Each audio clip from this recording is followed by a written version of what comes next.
Bismillahirrahmanirrahim. Assalamualaikum warahmatullahi wabarakatuh. Alhamdulillahirabbil alamin wassalatu wassalamu ala nabiyyina Muhammadin wa ala alihi wa ashabihi ajmain amma ba'd. Allahumma rabbi shrah li sadri wa yassir li amri wahlul 'uqdatam min lisani yafqahu qawli.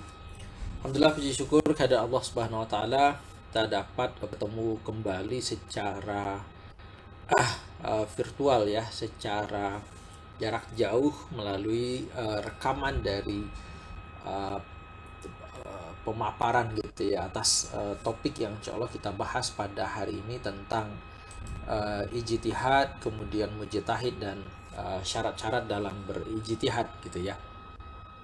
Nah, Bapak Ibu yang dirahmati Allah Subhanahu wa taala, ini adalah kelanjutan dari topik pembahasan kita sebelumnya dalam mata kuliah pengantar ilmu fikih ini, di mana di awal pertemuan kita berbicara tentang ta'rif, tentang definisi dan juga tentang konsep fikih gitu ya, baik secara bahasa maupun secara terminologi.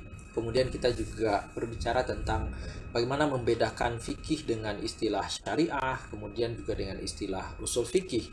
Dan kita lanjutkan dengan pembahasan tentang objek fikih gitu ya, atau cakupan pembahasan fikih dan siapa orang yang kemudian disebut dengan faqih, seorang ahli fikih gitu ya.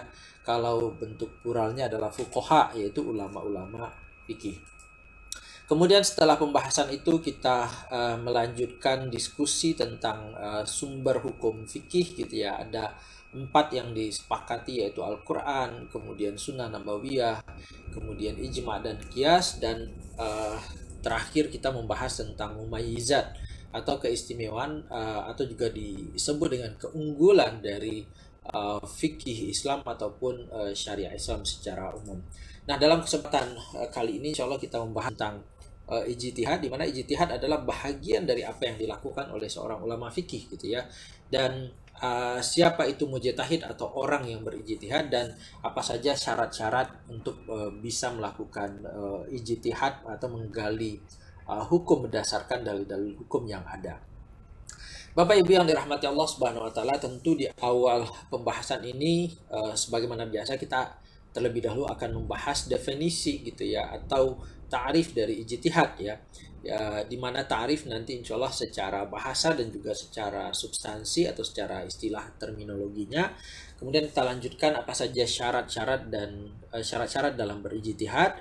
Kemudian apa yang menjadi kewajiban seorang mujtahid gitu ya. Nah, yang pertama mengenai ta'riful ijtihad, definisi dari ijtihad. Secara bahasa dia diartikan dengan badlul juhdi liidraki amrin syakin gitu ya. Apa itu badlul juhdi? Badlul juhdi adalah mengerahkan al-juhud ya, mengerahkan kesungguhan, mengerahkan usaha yang optimal dalam liidrak ya, untuk memahami sebuah persoalan yang sulit ya. Amrun syakun itu adalah sebuah persoalan yang sulit. Nah, ijtihad secara umum ya bisa tidak saja dalam ranah ini, ijtihad secara umum ya, bukan ijtihad dalam konteks kita belajar fikih dan atau belajar syariah. Jadi ijtihad dalam ranah yang lebih global, lebih umum ya, apapun usaha yang dilakukan oleh seseorang dalam memahami sesuatu yang sulit dan mengambil kesimpulan gitu ya dari perkara yang sulit itu juga kita namakan dengan ijtihad, yaitu kita namakan dengan usaha. Ijtihad itu kan usaha ya, mengerahkan kemampuan. Nah, secara spesifik lagi ya, ijtihad tentu didefinisikan dalam konteks atau dalam ranah hukum syariah atau dalam ranah syariah dan fikih ya, di mana ijtihad didefinisikan sebagai badlul juhdi li itlaqi hukmin syar'iyyin gitu ya. Badrul juhdi sekali lagi sama dengan yang tadi, secara bahasa ya bersungguh-sungguh mengerahkan kemampuan atau usaha yang maksimal gitu ya, liidrak ya, untuk memahami hukmin syar'iyyin. Jadi ada pembeda dengan definisi secara bahasa, yaitu untuk memahami hukum syariat gitu ya. Kalau secara bahasa tadi untuk memahami suatu perkara yang susah untuk dipahami secara cepat, perlu kemudian upaya untuk menggali, memahami, membaca berbagai apa yang terkait dengan persoalan yang sulit tersebut, baru kemudian memberikan jawaban gitu ya. Nah, dalam konteks belajar ilmu syariah atau belajar fikih gitu ya, ijtihad adalah mengerahkan kemampuan seseorang, mengerahkan kemampuan yang dia miliki gitu ya, untuk memahami hukum syariat. Nah, kemudian tentu kita bertemu dengan istilah mujtahid ya.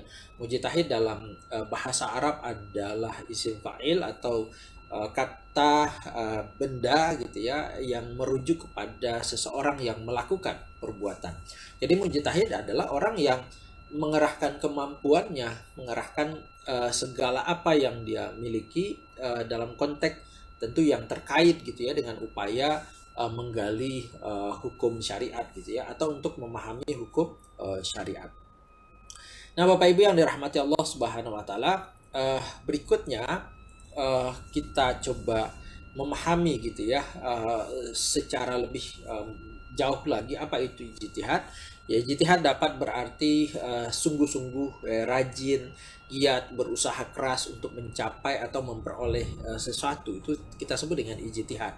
Sedangkan secara istilah ijtihad adalah mencurahkan tenaga, memeras pikiran untuk menemukan atau untuk memahami hukum agama atau syara melalui salah satu dalil syara, dalil syariat ya, dan dengan syarat menggunakan akal yang sehat dan melalui pertimbangan yang matang gitu ya. Imam Suyuti berpendapat bahwa ijtihad adalah usaha seorang faqih ya, seorang ahli fikih, ahli syariah gitu ya, untuk menghasilkan hukum yang bersifat zanni ya, bersifat interpretatif gitu ya. Karena ijtihad itu tentu pada ranah yang multitafsir gitu ya, bukan pada ranah yang sudah pasti dan sudah ada dalil yang qat'i tentang hal itu ya. Itu tidak lagi ada berlaku ranah untuk berijtihad ya. Misalnya perkara yang bersifat usuli dalam agama kita tentang zat Allah yang satu, kemudian tentang Allah itu sebagai khalik, sebagai pencipta, atau tentang misalnya hukum sholat itu wajib ya, itu tidak ya, wajib sudah qat'i dengan dalil yang ya ada baik Al-Quran ataupun hadis Rasulullah SAW gitu ya. Sehingga tidak perlu lagi kemudian ada ijtihad dalam ranah tersebut ya. Sehingga menurut Imam Suyuti gitu ya, menyatakan ya ijtihad adalah usaha seorang ahli syariah untuk menyimpulkan hukum syariah yang bersifat zonni ya, bersifat interpretatif, bersifat kemudian dugaan yang beliau seorang mujtahid ini sampaikan gitu ya, berdasarkan kemampuan ataupun disiplin ilmu yang mendalam yang dimilikinya. Sedangkan menurut Muhammad Abu Zahlah, seorang pakar syariah juga, pakar syariah atau fikih kontemporer dari Mesir, menyatakan bahwa ijtihad bukan hanya mengerahkan kemampuan untuk menghasilkan sebuah produk hukum. Lebih dari itu, ijtihad juga diartikan sebagai upaya untuk menerapkan hukum tersebut agar dapat diamalkan oleh masyarakat gitu ya. Jadi menurut beliau ijtihad itu tidak hanya ranah dalam istinbat hukum gitu ya, tapi bagaimana hukum itu bersifat amali, bersifat praktis, bersifat dapat diterapkan dalam kehidupan masyarakat. Bapak Ibu yang dirahmati Allah Subhanahu wa taala, maka upaya seorang ahli fikih untuk mendapatkan kesimpulan hukum baik zanni gitu ya maupun qat'i dari dalil-dalil syariah gitu ya. Jadi ada pendapat yang lain mengatakan bahwa ijtihad itu adalah huwa bazlul faqih ya, upaya seorang ahli fikih ya, menggunakan potensi yang dia miliki untuk melihat, untuk bin nazri fil adillah, untuk untuk mempelajari dalil-dalil yang ada, li ajli ayyahsullahu li ajli ayyahsullahu azan ya, sehingga kemudian dia mampu memahami, menyimpulkan suatu hukum syariat ya, baik hukum syariat itu menurut perkiraan dia atau bagaimana dalilnya qat'i, tapi kemudian beliau adalah sebagai wasilah menyampaikan ke masyarakat bahwa hukum dari dalil qat'i ini adalah sesuatu hal yang qat'i juga gitu ya. Jadi beliau sebagai wasilahnya. Ya, kalau tadi saya sampaikan bahwa mujtahid hanya berada pada ranah yang zat, yaitu ketika tidak ada hukum, ketika belum ditemukan hukum tentang suatu persoalan gitu ya, maka seorang mujtahid dia akan mengerahkan kemampuannya mempelajari hal itu berdasarkan sumber-sumber hukum yang ada dalam agama kita. Ya, tapi mujtahid kan kadang dia tidak berbicara pada ranah mencari hukum saja gitu ya. Ada yang sudah jelas dalam syariah kita dan itu kemudian perlu disampaikan kepada masyarakat penjelasannya. Ada yang sudah pasti dalam syariah kita hukumnya misalnya, tapi itu kan perlu juga bagaimana mengkomunikasikannya kepada masyarakat. Nah, itu juga menjadi ranah seorang mujtahid dalam melakukan yang kemudian menjadi kewajibannya. Nah, pendapat yang lain, definisi ijtihad adalah istibragul wus'i fi talabiz zan bi syai'in minal ahkam syar'iyyah ala wajhin yahsun minan nafsi al-ajaz anil mazid fihi gitu ya. Nah, kurang lebih sama. Secara substansi ijtihad itu adalah mengerahkan ya seluruh kemampuan yang dia miliki fi talabiz zan ya untuk melahirkan suatu kesimpulan gitu ya. Terkait hukum syariah ya, sampai pada batas di mana diri seorang mujtahid itu menganggap dia tidak bisa melebihi dari apa yang sudah dilakukan gitu ya. Jadi ijtihad itu sampai pada batas maksimalnya, sampai batas tertingginya gitu ya. Yang lain mengatakan ijtihad itu adalah istifraq al-faqih al-wus'a litahsil zanni gitu ya, litahsil zannin bi hukmin syar'iyyin. Dia adalah upaya seorang ahli fikih menggunakan potensi yang dia miliki, mengerahkan kemampuannya untuk menghasilkan suatu kesimpulan gitu ya berdasarkan apa yang dia pandang, berdasarkan interpretasinya berkenaan dengan hukum syariat. Jadi dari berbagai definisi tadi, insya Allah kita kemudian dapat menyimpulkan ya kembali ke definisi yang awal yang disampaikan dalam diskusi kita ini, bahwa secara terminologi ijtihad itu adalah usaha bersungguh-sungguh, usaha yang optimal gitu ya untuk mencapai, mendapatkan, memahami suatu hukum syariat.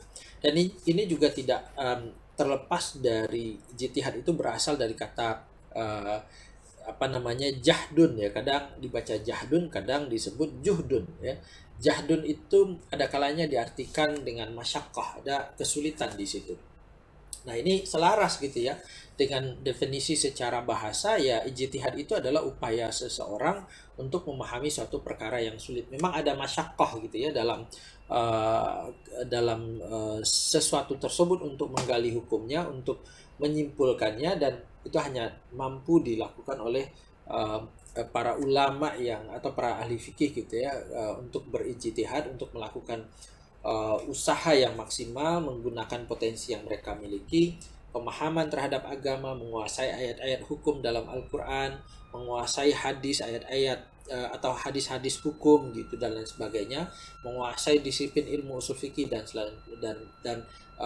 disiplin ilmu yang lainnya yang menopang gitu ya, menopang dirinya untuk menganalisis suatu persoalan yang belum ada hukumnya dan masyarakat perlu kemudian mendapat jawaban tentang hukum berkenaan dengan hal tersebut. Bapak Ibu yang dirahmati Allah Subhanahu wa taala, berikutnya kita membahas tentang syarat-syarat ya. Sebahagian tadi saya sudah sebutkan secara singkat gitu ya.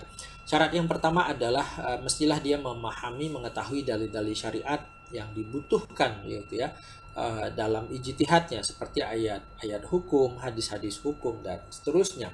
Kemudian syarat yang kedua, ya'rif ma yata'allaq bi sihhatil hadis, dia mesti memahami seluk-beluk tentang hadis gitu ya. Hadis yang sahih, mana hadis yang dhaif, apa itu hadis sahih, apa itu hadis dhaif gitu ya. Dia sudah memiliki pemahaman tentang hal itu, mengetahuinya, memahaminya gitu ya.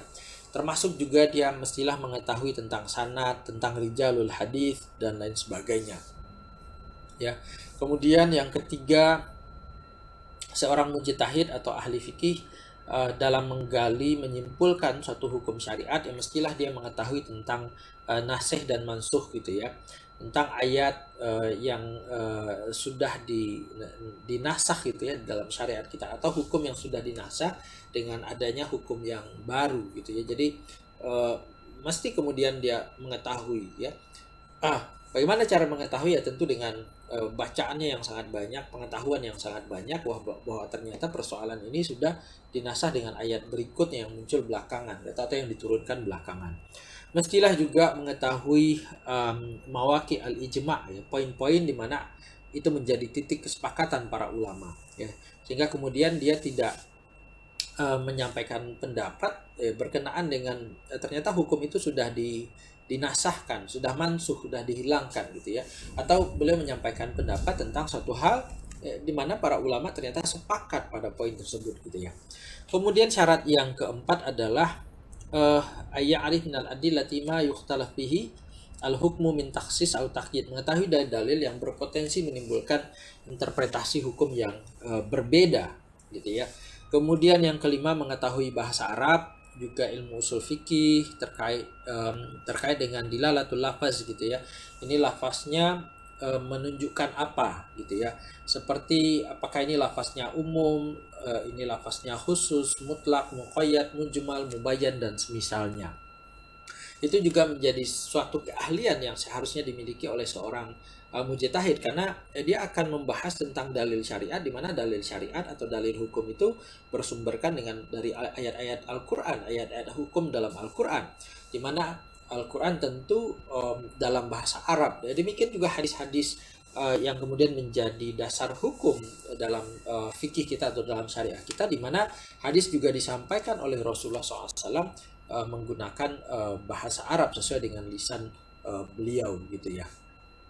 Sehingga seorang mujtahid secara masuk akal gitu ya, haruslah kemudian menguasai bahasa Arab dengan berbagai disiplin ilmu yang ada dalam bahasa Arab. Nahunya beliau paham, sorofnya ya, kemudian juga barangkali tentang sastra Arab juga mesti dia mengetahui ya, sehingga kalau ada lafaz atau mufradat dalam bahasa Arab yang mengandung makna yang beragam, kemudian makna yang paling kuat apa, itu bisa seorang mujtahid mengidentifikasinya dan kemudian menyampaikan pandangannya.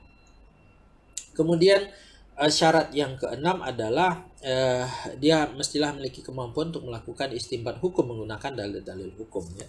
Ayakuna indahu qudrah yatamakkan biha min istinbatil ahkam min adillatiha. Nah, Bapak Ibu yang dirahmati Allah Subhanahu wa taala, berikutnya saya ingin menyampaikan tentang kewajiban seorang ulama mujtahid ya. Kewajiban seorang yang dalam melakukan ijtihad ya. Dalam konteks kekinian kita atau saya pribadi cenderung menyatakan bahwa ijtihad itu masih mungkin dilakukan ya sesuai dengan kemampuan keilmuan para ulama kita pada zaman kontemporer ini.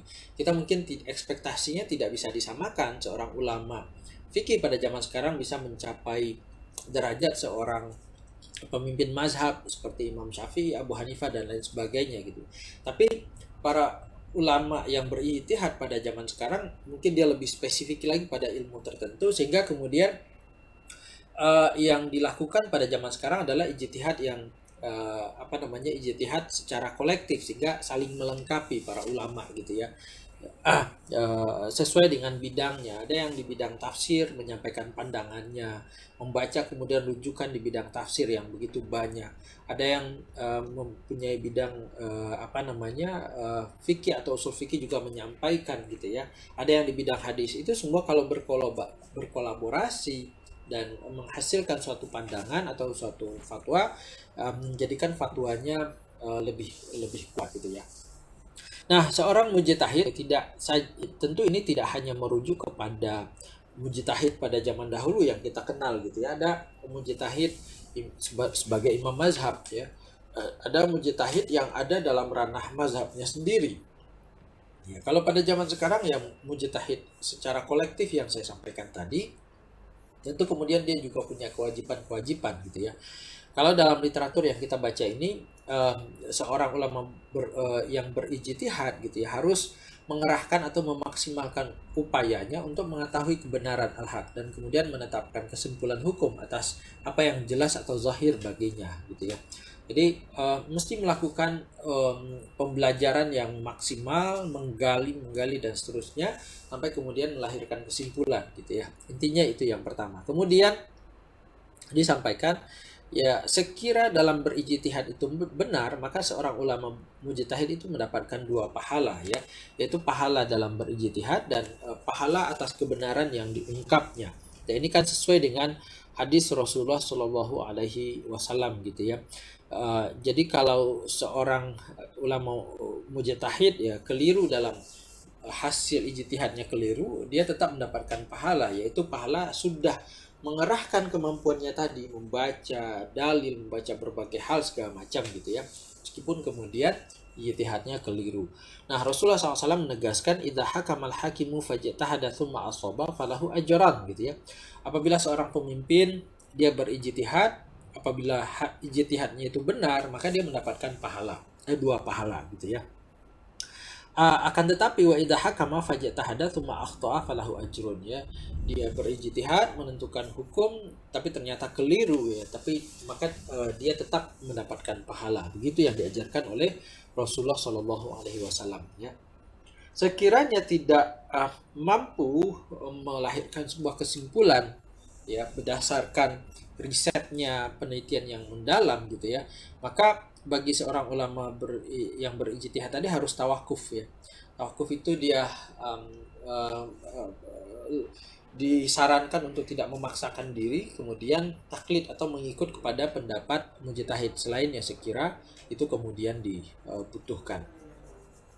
Bapak Ibu yang dirahmati Allah Subhanahu wa taala, pada poin terakhir pembahasan kita ini kita ingin melihat ya bahwa ijtihad itu sesuatu hal yang dibolehkan dalam agama kita gitu ya, dan itu adalah wujud Allah memberikan ruang bagi seseorang, bagi kita untuk mempergunakan potensi akal yang kita miliki gitu ya. Dan mayoritas ulama setuju bahwa Rasulullah SAW boleh berijtihad apabila tidak ada petunjuk yang diwahyukan. Dan dalam prakteknya memang Rasulullah berijtihad pada banyak kejadian, dan meskipun itu terkadang keliru gitu ya dalam ijtihadnya, Rasulullah SAW tentu bukan seperti ulama mujtahid yang lain ya. Ketika Rasulullah SAW keliru menyampaikan tentang suatu hal pandangannya, Allah akan turun langsung meluruskan ijtihad Rasulullah SAW, sehingga kemudian Rasulullah SAW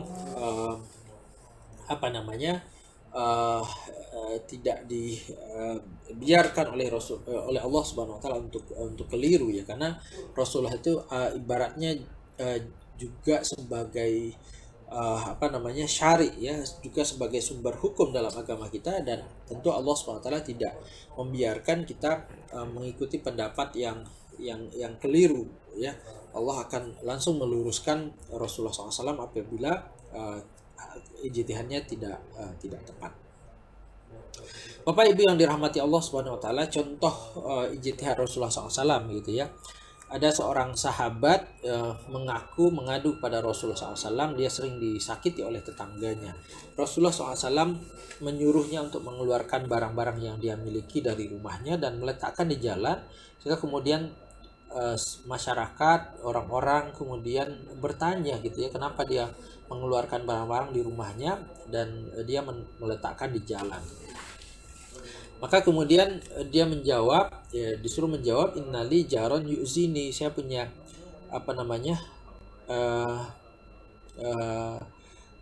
saya punya tetangga yang senantiasa menyakiti saya, mengganggu saya gitu ya.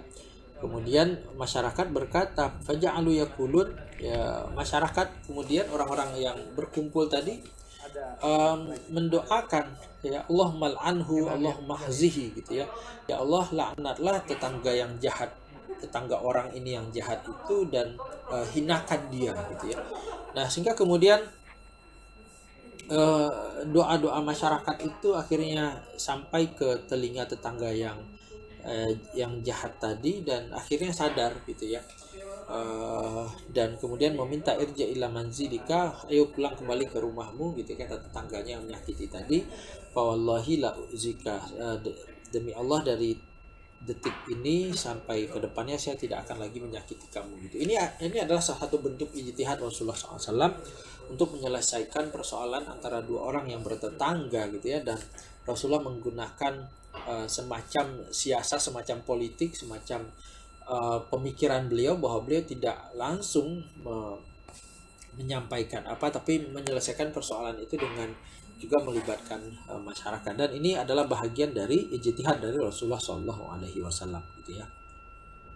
Kemudian contoh ijtihad Rasulullah SAW yang lain adalah perdamaian penduduk Khaybar gitu ya, berdasarkan pertimbangan-pertimbangan maslahat yang bijaksana.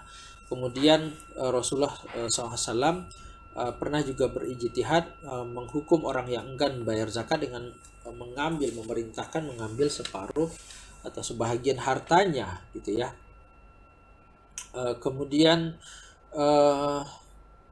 ini adalah salah satu politik ya, salah satu juga siasat syariah ya, kebijakan Rasulullah SAW ketika itu, dan bahagian dari ijtihad beliau gitu. Dan Rasulullah SAW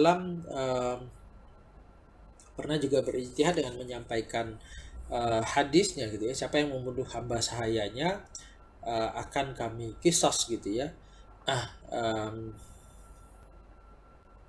Yang mana hukum qisas hukum qisas bagi orang yang membunuh hamba saya sendiri, itu adalah ijtihad dari Nabi Shallallahu Alaihi Wasallam. Karena dalam fikih itu ya ada berbagai pendapat juga ya, bahwa ketika perbudakan itu masih berjalan gitu ya di tengah masyarakat jahiliyah Arab ya, majikan itu seperti pemilik ya, yang mau diapain saja hamba saya, karena itu miliknya seutuhnya gitu ya. Sehingga dalam pandangan fikih pun seorang majikan membunuh hamba sahaya itu hukumannya tidak sampai di kisos gitu ya, dalam dalam beberapa pandangan fikih yang pernah saya baca gitu ya. Tapi Rasulullah SAW berijtihad ya, bahwa yang membunuh hamba sayanya maka akan kami kisos, dan ini disebutkan sebagai ijtihad ya, ijtihad seorang pemimpin gitu ya, untuk dalam posisi Rasulullah SAW sebagai pemimpin pada waktu itu. Bapak Ibu yang dirahmati Allah Subhanahu Wa Taala, berikutnya tidak hanya Rasulullah, saya juga menyampaikan beberapa contoh ijtihad dari pemimpin penerus Rasulullah SAW seperti Khalifah Abu Bakar As-Siddiq gitu ya. Khalifah Abu Bakar berijtihad ya untuk memerangi orang-orang yang enggan bayar zakat. Itu ijtihadnya, ijtihad Rasulullah SAW. Ya, kenapa ijtihad ya? Yang enggan bayar zakat ini seperti orang munafik ya, dia tetap mengaku muslim tapi tak mau membayarkan kewajibannya. Tapi dan memerangi sesama muslim itu kan tidak boleh ya. Tapi pada zaman itu orang-orang yang enggan bayar zakat sama halnya dia seperti kembali kepada kekufuran ya, menolak salah satu rukun Islam, yaitu harus membayar zakat ya, kalau sudah memenuhi nisab dan juga memenuhi haulnya gitu. Kemudian di antara ijtihad Khalifah Abu Bakar radhiyallahu anhu adalah menginisiasi atau mengusulkan dasar wilayah al-ahd ya, pewaris atau adanya putra mahkota dalam kepemimpinan gitu ya, calon pewaris kepemimpinan, di mana beliau mengusulkan dua nama, yaitu Umar bin Khattab radhiyallahu anhu dan Ali bin Abi Thalib radhiyallahu anhu. Kemudian Abu Bakar juga pernah berijtihad memerintahkan mengumpulkan catatan Al-Quran gitu ya, yang terpencar-pencar pada potongan kayu, tulang, pelepah kurma dan lain-lain sebagainya. Kemudian Abu Bakar juga berijtihad untuk tetap mengirim Usamah bin Zaid bin Sabit ke daerah perbatasan ya, di mana rencananya beliau diutus ya untuk mengajarkan Islam itu pada masih ketika Rasulullah SAW hidup ketika itu, tapi memang di saat-saat menjelang beliau wafat karena sudah sakit, dan kemudian terhenti gitu ya rencana pengiriman Usamah bin Zaid ke daerah perbatasan tersebut. Dan setelah Rasulullah wafat itu berbagai persoalan muncul, ada nabi palsu, orang yang enggan bayar zakat, orang munafik yang kembali kepada kekufurannya, menampakkan kekufurannya dan lain sebagainya gitu.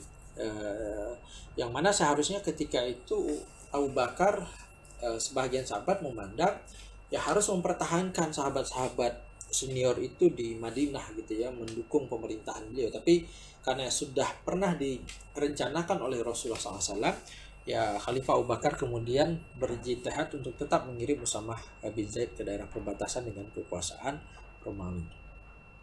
Berikutnya saya ingin menyampaikan juga contoh ijtihad Umar bin Khattab radhiyallahu an gitu ya, jatuhnya talak 3 langsung bagi yang menyatakan talak 3 dengan satu kalimat ya. Ini juga ijtihad dari Rasulullah, dari Khalifah Umar bin Khattab radhiyallahu an. Kemudian ijtihad tidak mengusulkan pewaris atau penerus kepemimpinan khalifahan, berbeda dengan Khalifah Abu Bakar Siddiq gitu ya, dan biarkan urusan tersebut menjadi syura atau kemufakatan antara 6 orang sahabat senior yang ditunjuk oleh Khalifah Umar bin Khattab gitu ya untuk menjadi pengganti beliau. Kemudian zaman Khalifah Umar bin Khattab juga ada moratorium pelaksanaan hukum pidana potong tangan bagi pelaku kejahatan pencurian di tengah wabah kelaparan atau majaah ketika itu ya. Kemudian ijtihad Umar bin Khattab juga menerapkan hukum rajam bagi hamba sahaya perempuan yang hamil tanpa suami. Kemudian Umar bin Khattab radhiyallahu an juga berijtihad menjadikan harta rampasan perang yang berupa tanah atau lahan terbuka itu dijadikan sebagai tanah wakaf, jadi tidak dibagi menurut pembagian ghanimah yang diajarkan oleh Rasulullah SAW, tapi justru kalau dalam bentuk tanah lahan terbuka itu dijadikan tanah wakaf untuk kepentingan umat Islam secara umum gitu ya. Kurang lebih ini materi kita Bapak Ibu yang dirahmati Allah Subhanahu wa taala berkenaan dengan apa itu ijtihad, syarat-syarat berijtihad dan kewajiban seorang mujtahid ya. Termasuk di bagian terakhir saya menyampaikan beberapa contoh ijtihad dari Rasulullah SAW, Abu Bakar, kemudian Umar bin Khattab radhiyallahu anhu. Wabillahi taufiq wal hidayah. Assalamualaikum warahmatullahi wabarakatuh.